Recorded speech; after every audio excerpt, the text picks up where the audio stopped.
અખંડ ભારતના શિલ્પી અને ભારત રત્ન આદરણીય સરદાર વલ્લભભાઈ પટેલ સાહેબને આજે જ્યારે કેબિનેટ બેઠક ગુજરાતમાં ભરાઈ ત્યારે આણંદ નગરપાલિકામાંથી આણંદ મહાનગરપાલિકા બની ત્યાર પછી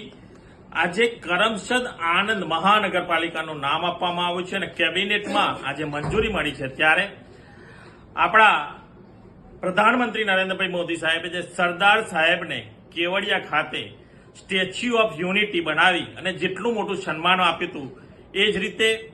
કરમસદ આણંદ મહાનગરપાલિકાને આજે આ નામ આપવાથી આદરણીય આપણા મુખ્યમંત્રી ભૂપેન્દ્રભાઈ પટેલ સાહેબે કેબિનેટમાં મંજૂરી આપી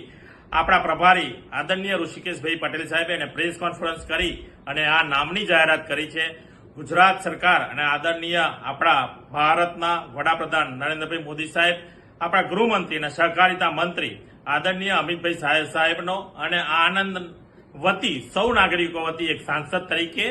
સૌનો આભાર માનું છું અને કરમસદ આણંદ મહાનગરપાલિકા નામ આપવાથી સૌને પણ ખરેખર દિલથી આભાર માનું છું.